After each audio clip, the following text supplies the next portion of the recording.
So from offside traps to high pressing, 2024-2025 Barca was something else, and Hansi Flick is now ready for 2025-26.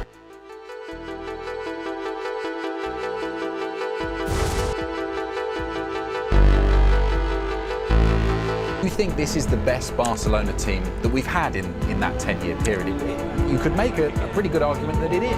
When I watch them, Adam, I find it hard to disagree with you because they're so entertaining. They play a lovely style of football. Constantly giving 4, 5, 6 goals. The domination from Barca, 170 plus goals in the season of 2024-2025. This season was a revolutionizing season.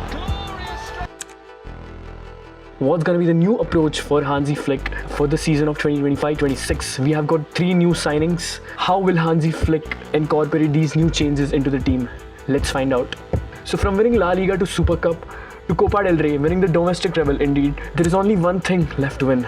UEFA Champions League, win UCL 2025-26. So what do we expect from Flick's Barca in the 2025-26? So we are going to go over 3 points. So starting with the lineup, starting off with our goalkeeper, Joan Garcia.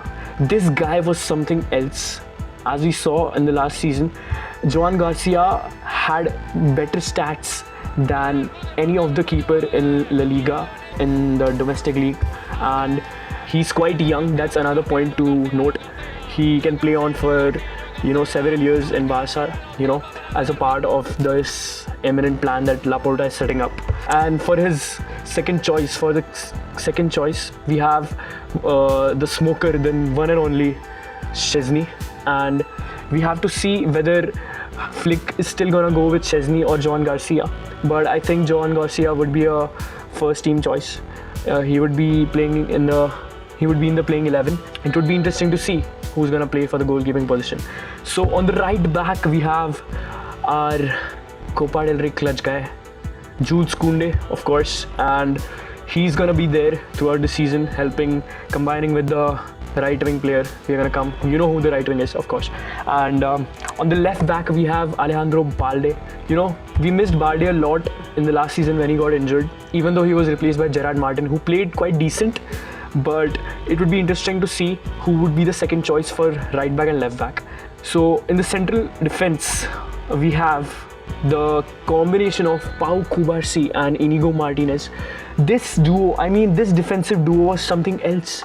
They had the most progressive passes.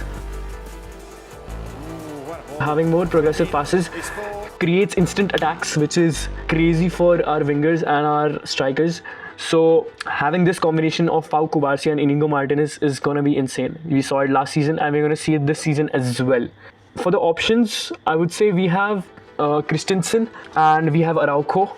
So it would be interesting to see the combinations that we are going to get with these defenders that we have. We have quite a lot of depth. It's going to be quite tricky for Hansi Flick to manage all the permutations with the defense that he has. So let's move on to the midfield. Oh my god. The number of options that we have in midfield is immense. It is immense. Left mid, we have Pedri, of course. There is no stopping Pedri from playing in 11. And on the right mid, we have either Fermin or we have Gavi. In the CDM position, I think it's going to be Frankie de Jong or Dani Olmo. Dani Olmo is more of a cam player, central attacking midfield. But we can also see him in place of Frankie de Jong, who has a CDM kind of role. So it would be interesting to see what happens. So this is one possibility of midfield. And another great possibility would be that Rafinha, who is going to play left wing, would shift to cam because his original position is cam. That allows Rashford to play on the left wing. So that might be another good form of lineup. Barca's midfield lighted up the season of 2024-2025, and it will light up in 2025-26 without any doubt. Pedri having more of the position, more passive kind of gameplay, whereas Gavi complementing him with energy and pace, so as Fermin likewise. So it will be interesting to see what will happen, because Hansi Flick is going hard on these youngsters with those resistance bands, and he's training these youngsters like crazy. We have all seen what 2020 Bayern looked like, the insane amount of transformation that they went through.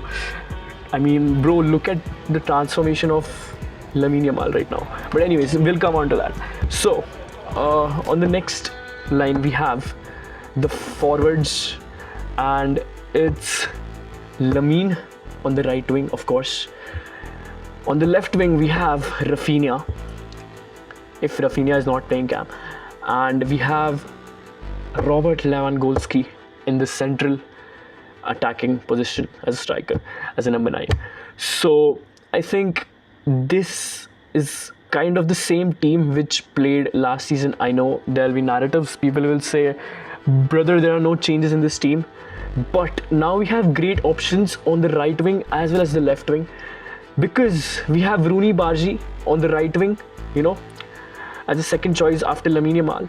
And on the left wing, we have Marcus Rashford. So you can also pair up Marcus Rashford with Rafinha if Rafinha shifts to cam, but there will be one less midfielder from our previous lineup. So if Rafinha shifts to cam, most likely Rashford will shift to left wing and pair up with Lewandowski and Lamine, of course. This is the best playing 11 possible, I think so, by far. And it's gonna definitely light up the 2025-2026 season. Mark my words, we'll talk about it when it happens. So moving on to the tactical aspect, I think Barca is gonna heavily rely on counter attacks. Run.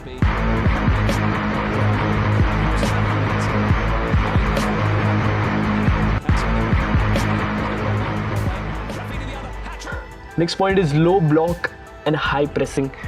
So just like the last season, we are gonna press high as fuck point, which is our favorite point, the offside trap. So the main question is, will Flick still use the offside traps in next season? And I think the answer is yes, because it is working. Offside traps are definitely working. I mean, those defenders, Pau Kubarsi, and all of the players in our backline know how to execute it way better than any of the teams in the world right now, of course. And we are gonna definitely rely on the offside traps because, you know, Mbappe is still offside. So I think that's the approach for the season. We are gonna follow the same principles that we used in the last season, and we're gonna still pass it on because it is definitely working. And kudos to Hansi Flick, because he has changed the air around FC Barcelona. We faced Ronald Koeman, we faced Xavi, and now we have the great Hansi Flick in front of us. Fitness coach here, the best people here in Barcelona. Anyways guys, if you like the video, give it a like. Visca Barca. Ciao. We have to work hard, but we also have to stay together. We have to show how great team we are, and you can show it on the pitch, in the defense, but also in the offense. And this is what I want to see from the team.